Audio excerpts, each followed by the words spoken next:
ये हालात तो बड़े ख़राब लग रहे हैं, क्या होने वाला है आप बताएं ज़रा। ये इशू ये है कि हैंडलर्स को बचाना है और मास्टरमाइंड को बचाना है, और यू बेटर नो कि मास्टरमाइंड कौन है, और साथ ही जमानतें भी मिल रही हैं कि ये जो मिलिट्री कोर्ट्स हैं ये हमें मंजूर नहीं है। अब जो लोग पकड़े गए थे उनको तो लाहौर हाई कोर्ट बारहा जमानत दे चुकी है, तो फिर ये एंटी टेररिज्म कोर्ट में कैसे केस चलेगा? ये जो भी मास्टरमाइंड है उसको नहीं छोड़ा जाएगा, इसलिए वो बाज़िद हैं और मेरा ख्याल में वो प्रेशर में नहीं आने लगे। खान साहब को तो ऐसे केसेस में भी रिलीफ मिल जाता है जो उन्होंने भी किए, वही कह रहा हूँ ना, केसेस बने भी ना। और मैं आपको बता दूं, ये भी सोचा जा रहा है कि जो फौज के अंदर से इन्वॉल्व थे, हम पहले भी बात की है, उनको भी इस वक्त शायद सजाएं होती हैं। आप देखिए।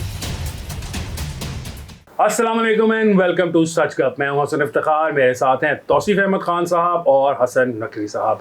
नाज़रीन, हम आपके लिए इस प्लेटफॉर्म से लेकर आते हैं बड़ी ब्रेकिंग न्यूज़ स्टोरीज। आज भी हमारे पास बहुत बड़ी खबर है तौसीफ अहमद साहब के पास। तौसीफ साहब, कल ये खबर रह गई हमसे, प्रोग्राम का टाइम ख़त्म हो गया था। आप मुझे बता रहे थे कि बहुत मामलात ख़राबी की तरफ जा रहे हैं। ख़राबी कैसी होगी जरा हमारे नाज़रीन को बताएं। देखें, अच्छा हुआ कल रह गई खबर। चलें, कुछ लोगों ने ऐसे थोड़ी थोड़ी अपने अंदाजे के आफे लगाए हैं, तो हम खबर दे दें। कल फॉर्मेशन कमांडर्स की कॉन्फ्रेंस थी और उसका एलामिया बाद में जारी हुआ। बड़ा सख्त एलामिया था वैसे, सॉरी मैं आपको कटन कर रहा हूं, लेकिन बहुत ज़्यादा सख्त था। बड़ा सख्त एलामिया था, और सख्त एलामिया नहीं, सख्त मैसेज था जी जी। क्योंकि आप देखें कि आपकी आर्मी के साथ उसकी जो स्टेट के उसके पास जो इदारे हैं, जो उसके पास इंस्टॉलेशंस हैं, वो बेसिकली तो स्टेट की हैं, उस पर हमला हुआ, बड़ी ज़्यादती हुई है। लेकिन उससे भी दीवार से लगा दिया गया है। हमारी जो अदलिया है वो इस वक्त जो कोशिश में है आफ्टर 9 मई कि कुछ भी नहीं हुआ, कुछ ऐसा नहीं हो गया, यानी कि उसको माइल्ड करने की कोशिश हो रही है कि कुछ ऐसा नहीं हुआ। और उसमें जो अगला स्टेप है ना, बेशक कल की बड़ी सख्त स्टेटमेंट है। ये पहले रिवाज होता था कि भी आर्मी की सख्त स्टेटमेंट है तो चीज़ें पीछे हटना शुरू हो जाती थी, पार्टी स्टेप बैक करती थी। लेकिन इस दफ़ा जो मैं आपसे खबर शेयर करने जा रहा हूँ कि ऐसा नहीं होने जा रहा। क्या मतलब ऐसा नहीं होने जा रहा? क्या होने जा रहा? अदलिया जो है, इस पे अदलिया को एक पॉपुलर इशू मिल गया है। मिलिट्री की जो ये क्या कहते हैं आप उसको, वो समरी ट्रायल्स वाली अदालतें जो हैं, मिलिट्री कोर्ट्स, उसके ऊपर पूरा खेल खेला जाएगा। यानी आप ही कह रहे हैं कि जो मिलिट्री कोर्ट्स बनाने की बात चल रही है, मिलिट्री कोर्ट्स तो एग्जिस्ट करती हैं, जो सिविलियंस को मिलिट्री कोर्ट में ट्राई करने की बात की जा रही है, उसके अंदर अदालत जो है, अदालत आलिया, सुप्रीम कोर्ट जो है, वो कोई दरमियान में कर देगी। जी हाँ, वो उस पे आपको देखने को मिलेगा आने वाले दिनों में कि पूरी रेजिस्टेंस मिलेगी। उसकी रीज़न अशराफिया के बच्चे भी बीच में फंस गए हैं। ये गरीबों के बच्चे होते हैं ना, वो जो पहले हैं, जो बेवकूफ़ डंडे उठा के और वो करने गए हैं, तो उस पे होता तो उन्हें सज़ा वगैरह हो कि वो जेलों में पड़े सड़ रहे होते, या उन्हें कोई भी सज़ा होती। उसमें कुछ लोग, खतीजा शाह भी तो फंस गई ना। अब देखें, मेरे मुल्क का निज़ाम ठीक करने आई है, शहरी अमेरिका की है, और कौंसलर एक्सेस भी मांगी जा रही है उनके लिए। कैसे कैसे, मतलब भी ये लोग हैं जिनका सारा कुछ बाहर पड़ा और बताने हमें आते हैं। और इस तरह एक दामाद ग्रुप है, दामाद साहब भी उसमें मिलिट्री ट्रायल में आ सकते हैं। तो उस पे जो ऑफ़र दी जा रही है ना, जो पीछे से बैठ के कि केसेस आप इंसदाद दहशतगर्दी की अदालत में चलाएं, और उसके जो है उसमें हम आपको 15 दिन में, 20 दिन में हम ट्रायल करके मुकम्मल करके जो कन्विक्ट होंगे उनको हम सजाएं दे देंगे। तो लेकिन उसमें जो अगली सोच है वो ये है कि अब ये जो बच्चे फंस गए हैं अपने, और बड़े बड़े लोगों के, बड़े जज्बाती बच्चे बच्चियाँ, तो उनको कैसे निकालना है? तो उनको निकालने का तरीका यही है कि इंसदाद दहशतगर्दी की अदालत में आप ये कह दें इनके खिलाफ नाकाफ़ी सबूत हैं, लिहाजा जैसे मैं यही कहने लगा था तौसीफ साहब, जो अभी तक हो रहा है, जो अदालतों के तरफ से फैसले आ रहे हैं, जिस तरह होलसेल रिलीफ मिल रहे हैं पाकिस्तान तहरीक इंसाफ को, स्पेशली इमरान खान साहब को, तो आज फिर दर्जनों के हिसाब से फिर इस्लामाबाद हाई कोर्ट ने जमानतें दे दी। तो इस सब को मद्देनजर रखते हुए, और ये सब कुछ जो हो रहा है, अब जो लोग पकड़े गए थे उनको तो लाहौर हाई कोर्ट बारहा जमानत दे चुकी है, तो फिर ये एंटी टेररिज्म कोर्ट में कैसे केस चलेगा? इस बात की क्या गारंटी है कि वहाँ का जज उनको, जिस तरह आपने कहा, क्लीन चिट नहीं दे देगा? नहीं हसन, मैं गारंटी की तो बात ही नहीं कर रहा, मैं आपको प्लॉट बता रहा हूँ। हाँ, तो वही है ना, प्लॉट में है कि जो हैंडलर्स हैं उनको कैसे निकालना है। देखें, दो ग्रुप्स जो एक साइड पे हैं, एग्जेक्टिव और आर्मी एक साइड पे है, बाकी लोग एक साइड पे हैं। तो वो जो प्लॉट में जो शामिल, आपने सुना नहीं था सास का कभी कमबख्त माशाल्लाह भी नहीं लगाते, ठीक है। तो इनफैक्ट कोशिश तो यही थी कि और कुछ नहीं, तो हालात इतने खराब हो जाए कि क्या कहते हैं, अपनी भैंस दूध नहीं देती तो हमसाये की तो मर जाए ना। तो इशू ये है कि हैंडलर्स को बचाना है और मास्टरमाइंड को बचाना है, और यू बेटर नो कि भी मास्टरमाइंड कौन है।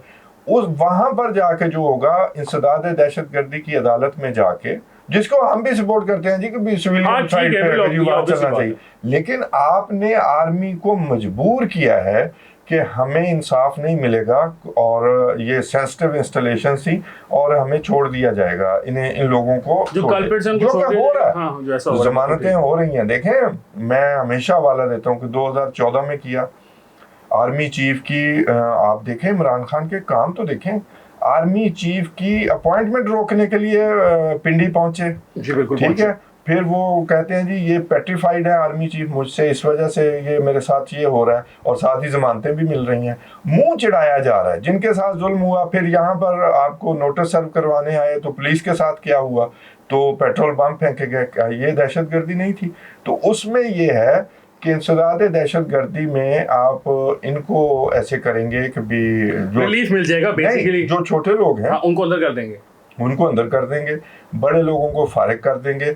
और उसमें जो अगला प्लान है, जो प्रेशर टैक्टिक है, उसमें लायर्स को, जो मैंने उस दिन भी खबर दी थी कि लायर्स मूवमेंट टाइप एक मूवमेंट चलाने की कोशिश हो रही है। वो मिलिट्री कोर्ट्स की बुनियाद पे किसी भी तरह कोई जोर जबरदस्ती को अदलिया के साथ, कुछ किसी वकील के साथ, किसी जज के साथ, जो ही आप कोई गलत स्टेप लेंगे गुस्से में, तो वहां से वो मूवमेंट शुरू कराने की कोशिश हो रही है। जैसे कल लायर्स कॉन्फ्रेंस का आपने मूड देख लिया, और ये मूवमेंट इसी बुनियाद पे चलाई जाएगी कि ये जो मिलिट्री कोर्ट्स हैं ये हमें मंजूर नहीं है, और उसमें जो है जो पुराने लिबरल्स हैं वो भी उनके साथ ऑब्वियसली साथ हो जाएंगे, और एक पॉपुलर नारे के जरिए कॉर्नर करने की कोशिश। जी, लिबरल्स की पुरानी पाकिस्तान की हिस्ट्री नहीं है, दुनिया भर में लेफ्ट लिबरल जो है वो हमेशा गलत साइड चूज करता है, एक गलत डिक्टेटरशिप की तरफ चला जाता है और मामला खराब होते हैं। नकवी साहब, ये हालात तो बड़े खराब लग रहे हैं, होन की हाल है, क्या होने वाला है आप बताएं जरा। ये मैं बल्कि ये ऐड कर दूं एक बात और, सॉरी असद, ये जंग शुरू नहीं, इमरान खान तो प्यादा है, लाडला प्यादा, उसे बचाना जरूरी है अगले सालों के लिए, कुछ साल उसे चलाना है। लेकिन ये जंग खत्म नहीं हुई, ये जंग अब असल में शुरू हुई है दो फरीकैन की, और इसमें हर कोई अपने अपने टैक्टिक्स यूज करेगा। जी over to you Asad. Khan साहब, जैसे अभी खान साहब ने बात की, हसन आपने भी बात की कि उनको भी जो हमारी इस्टेब्लिशमेंट है, मिलिट्री इस्टेब्लिशमेंट है, उनको ये बात क्लियर है कि जी ये कोर्ट्स जो है हमारे सुप्रीम कोर्ट, हाई कोर्ट, उनसे उनको रिलीफ मिल रहा है खान साहब को। जब भी उनकी कल आपने स्ट्रॉन्ग वर्डेड प्रेस कॉन्फ्रेंस की, वो उसकी आईएसपीआई की स्टेटमेंट की बात की जो उनकी एक कॉन्फ्रेंस के बाद हुई, उसमें आपने देखा उन्हें क्लियर मैसेज दिया है कि जो भी मास्टरमाइंड है उसको नहीं छोड़ा जाएगा। इसलिए वो बाज़ेद हैं, और मेरा ख्याल में वो प्रेशर में नहीं आने लगे, और हमारी जो मिलिट्री इस्टेब्लिशमेंट है उसकी कोशिश होगी कि इमरान खान का हर सूरत जो ट्रायल है वो आर्मी कोर्ट्स के तहत ऑफिशियल। खान का ट्रायल अभी जी, तौसीफ साहब तो सिर्फ अशराफिया के लोगों की बात कर रहे हैं, आप इमरान खान साहब जी, मैं इमरान खान से ही बात कर रहा हूं। मास्टरमाइंड की बात की है ना, मास्टरमाइंड इमरान खान है, तो इमरान खान साहब का ट्रायल जो है, मैंने वैसे समझा था कुछ और मास्टर नहीं, मास्टरमाइंड जो है इसके इमरान खान है, और इमरान, इनके पास सबूत मौजूद हैं। और आपको याद होगा हाशिर खान दुरानी जो पकड़े गए थे, जो बड़े एक्टिव थे उनके मेंबर, उन्होंने तो स्टेटमेंट भी दे दी है कि हम ये जो लीडरशिप है पीटीआई उसके उकसाने पे हम वहाँ पे गए थे। तो मिलिट्री कोर्ट्स में ट्रायल करने के लिए बाज़ेद हैं। इस बार मैंने पहले भी किसी कहा था शो में, हमने ब्रेक की थी खबर कि खतीजा शाह हो या कोई और बंदा हो, आम आवाम का बच्चा हो, इस दफ़ा आर्मी और मिलिट्री स्टैब्लिशमेंट जो बिल्कुल तैयार नहीं है। उन्होंने कहा सबके लिए एक रूल्स हैं, जो सिफारिशें आ रही हैं वो उसको भी कंसिडर नहीं करे। बेशक आप बिल्कुल सही बात किया तौसीफ साहब ने कि प्रेशर बिल्ड करने की कोशिश की जाएगी, लेकिन मेरे ख्याल में जो हमारे मुल्क में रहा है, और इस दफ़ा वो बात सही भी है, उनकी जस्टिफाइड है, जो 9 मई के वाक़यात हुए और जिस तरह उससे बाद रिलीफ दिया जाता रहा, कोशिश की जाती रही कुछ हल्कों के नाम से, जुडिशरी में खान साहब को सपोर्ट किया जाए, कोई तरह से उनको बचाया जाए, वो उनको नज़र आ रहा है, इसलिए वो अलाउ नहीं करेंगे। उनको ही पता है कि अगर ये सिविलियन कोर्ट्स में जाएगा तो शायद खान साहब को रिलीफ मिल जाएगा, यही कह दिया जाएगा कि सबूत मौजूद नहीं है, सबूत बहुत ज़्यादा चांस। जी बिल्कुल, यही मैंने कहा आपको कि खान साहब को तो ऐसे केसेस में भी रिलीफ मिल जाता है जो उन्होंने भी किए, वही कह रहा हूँ ना, केसेस बने भी ना कोई। तो वो मिलिट्री एस्टैब्लिशमेंट ये हमारे जो ये मुख्तलिफ हल्के हैं वो नहीं चाहते, वो चाहते हैं इस बार सज़ा जो इसके जिम्मेदार हैं उनको सज़ा दी जाए। और मैं आपको बता दूं ये भी सोचा जा रहा है कि जो फौज के अंदर से इन्वॉल्व थे, हम पहले भी बात की है, उनको भी इस बार शायद सजाएं होती हैं। आप देखें शायद क्या उनको होनी चाहिए, मतलब सिविलियंस को सजा हो रही तो फौजियों को क्यों? जी बिल्कुल, मैंने आपको सिर्फ वो कह रहा है जो मैं आपको कह रहा हूँ, हो सकता है, मैंने ये तो नहीं कहा। एक और अर्ज कर दूं, मास्टरमाइंड के बारे में जो सबूत आपके गवर्नमेंट के पास मौजूद हैं आप अगर, मैं कहता हूँ उसमें थोड़ा बहुत ज़रूर पब्लिक की कंजम्पशन के लिए लीक करना चाहिए। आप हैरान हो जाएंगे कि mastermind none other than Imran, उसकी ऑडियोज भी मौजूद हैं और वो रिकॉर्डिंग्स मौजूद हाँ साहब, उसके ऊपर मैंने तो स्टोरी भी की थी, आपको याद होगा 22 तारीख को हमने की थी कि ये पूरा प्लान था, और वो जिस तरह बिना सबूतों के वो आर्मी चीफ को और आर्मी के जो दीगर हमारी आर्मी है उसको मलाइन करते रहे विदाउट एनी प्रूफ। तो वो हमने पहले भी कहा था कि इनका प्लान था कि आर्मी को मलाइन करेंगे, वो खवातीन का ज्यादती वाला बड़ी अच्छे तरीके बेनकाब हो गया है। तो हमने स्टोरी की थी, वो 28 तारीख को प्रेस कॉन्फ्रेंस भी हुई, उसमें क्लियर हो गया कि खान साहब का प्री प्लान चीज़ थी ना, खाली 9 मई प्री प्लान नहीं था, 9 मई के बाद जो वाकयात हुए उसमें भी उन्होंने आर्मी को और दीगर जो रियासती इदारे हैं उनको मलाइन करने की कोशिश की।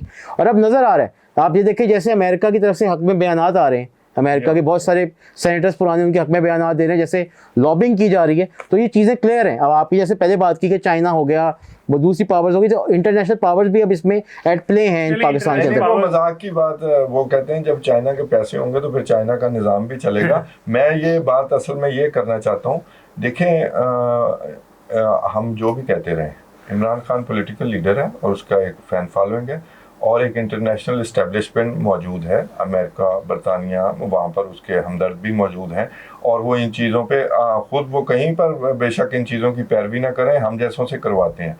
इतना आसान नहीं है इमरान खान को मिलिट्री कोर्ट में लाना, जबकि अदालतें उसके कंधे पर मौजूद हैं। यही गेम प्लान है, कोई इतनी आसानी से ये काम नहीं होगा। सबको दांतों तले पसीना आ जाएगा कभी मिलिट्री कोर्ट में जो है वो ट्रायल हो, लेकिन मसला ये है कि इस सब पे मजबूर जो है ना वो अदालतें ही कर रही हैं, वो अदालतों ने किया अदालतों का जो पिछला अरसे में रवैया है। असल से मैं भी चीज़ ऐड करना चाहूँगा, जैसे रिलीफ दिया गया है ना, ये भी कहीं नहीं हुआ कि आपने जो जुर्म 15 दिन बाद करना है उसमें भी आपको। खान साहब जैसे भी आपकी जी बात को अगली चलें, मैं एक और अर्ज कर दूं, इसमें ना सिवाय इस इंसिडेंट के जो बाकी लोग पकड़े जा रहे हैं, जो करप्शन में पकड़े जा रहे हैं, वो और बात है। बाकी जो लोग हैं ना, जो छोटे लेवल पे लोगों को पकड़ा जा रहा है, उससे हमारी जो रिप्यूट है वो बाहर खराब हो रही है। देखें, वो हमने अपनी रिप्यूट भी ठीक रखनी है, इन कामों की जरूरत नहीं, इनके लिए 9 मई बहुत है, इनके लिए बहुत काफी हो जाएगा अगर उस पर इंसाफ किया जाए। मैं खान साहब वाली बात को आगे लेके जाना चाह रहा हूँ। बिल्कुल सही खान साहब ने कहा, जो गरीब आवाम बच्चे जो बातें किसी कहने बेवकूफ़ बने, उनके अगेंस्ट एक्शन उनके अगेंस्ट लेना चाहिए जो मास्टरमाइंड थे। दूसरे खान साहब जैसे आपने बात की जुडिशरी ने बैक डोर जो बातचीत होती रही है, जैसे हसन आप भी डिस्कस कर रहे थे, उसमें जो है ना खान साहब की बात बिल्कुल वजन है कि 3 दफ़ा जुडिशरी की तरफ से डिच किया गया, मतलब जो कहा गया वैसा नहीं हुआ। अब वो फिर यही कोशिश कर रहे हैं बाबर कराने की कि जी आप इसको जो हमारे आम कोर्ट है, सुप्रीम कोर्ट, हाई कोर्ट, ये जो एंटी टेररिज्म कोर्ट, उसमें चलवाएं, लेकिन अब की बार एस्टेब्लिशमेंट ये बात मानने को तैयार नहीं है। 3 दफ़ा डिच हो चुके हैं वो। नहीं, एक और चीज़ जो गवर्नमेंट रोज बयान देती है जी, कि ये जो हमने बिल पास किया और इस पे स्टे दिया, देखें जी, अब गवर्नमेंट को स्टेप लेना पड़ेगा। आर्टिकल 63A पे इनसे पूछना पड़ेगा कि आपके पास इख्तियार ही नहीं है तो आपने नया आइन कैसे रीराइट कर दिया।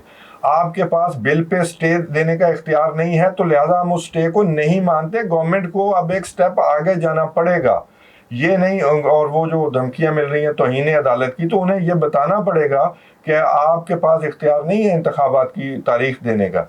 ये काम सिर्फ बयानात से नहीं, गवर्नमेंट को पार्लियामेंट से कहलवाना पड़ेगा कि इनके पास इख्तियार नहीं है इस बिल को रोकने का, इसलिए ये बिल इम्प्लीमेंट हो चुका है। ये जवाब मिलेगा तो तब जाके चीज़ें अपनी सही सही जगह पे सेट होनी शुरू होंगी। आप सिर्फ बयाना दे के टेस्टर लगाते रहेंगे कि क्या जवाब आता है, तो उसमें अदलिया जो है ना, वो अपनी नई इस्टेब्लिशमेंट वाली सोच है, वो उसमें आगे बढ़ती रहेगी और लोगों को ब्लैकमेलिंग का सामना होता रहेगा। लेकिन तौसीफ साहब, प्रोग्राम ख़त्म करने की तरफ मैं जा रहा हूँ। एक सवाल मेरे जहन में वो आ रहा है, वो बार बार आ रहा है, वो ये है कि इस वक्त जो सुप्रीम कोर्ट है उसके जो चीफ जस्टिस साहब हैं, वो तो सबको नज़र आ रहा है खुल्म खुला खान साहब की सपोर्ट कर रहे हैं, लेकिन उनके पास भी थोड़ा ही टाइम रह गया है, तकरीबन 3 महीने का उनका टाइम रह गया। तो ये जो सारी आने वाली जंग है, ये सब कुछ होना है, तो ये भी तो हो सकता है कि डिले कर दे इस्टेब्लिशमेंट 3 महीने काम को, और खान साहब के जो केसेस वगैरह उनको इंतजार कर ले, 3 महीने बाद काम चल जाएगा। है, लेकिन जो आइन का हुलिया बिगाड़ा, और ये जिनके 3 महीने रहते होते हैं ना, 2 महीने रहते होते, 1 महीना, ये इस दौरान मुझे नहीं इस माइंडसेट की समझ आती कि ये इसी दौरान गंद करते हैं। वो तौसीफ साहब चाहते हैं ना कि तारीख उनको याद रखा नहीं, तारीख नहीं याद रखे, मसला कोई नौकरियों का है। देखें जी, दिन थोड़े रहते हैं या दिन ज्यादा रहते हैं, बात यह है कि भी आपको मैं एक टेक्निकल बात बता दूं, आपने आइन रीराइट किया है, आप बिल पे स्टे नहीं दे सकते। ये आज या कल गवर्नमेंट को, अब चालाकी क्या हो रही है, कि मेरे होते तक बिल स्टे रहे और जब काजी फायद ईसा हाँ, तो हो तो जाए उन तो- पे इम्प्लीमेंट हो जाए। ताकि वो जो है और वो मैं ना बना आपको एक सके। और बात बता दूं, काजी फायद ईसा भी आ गए तो मिलिट्री कोर्ट्स पे ऊपर स्टैंड शायद ना बदल सके। बिल्कुल ऐसे ही है। नाज़रीन, आज के प्रोग्राम के लिए इतना ही है। इंशाल्लाह आपसे मुलाकात होगी नेक्स्ट वीक एक और प्रोग्राम के साथ। मुझे हसन इफ्तिखार को, तौसीफ अहमद खान साहब को और हसन नकवी साहब को दीजिए इजाज़त। अल्लाह हाफिज़।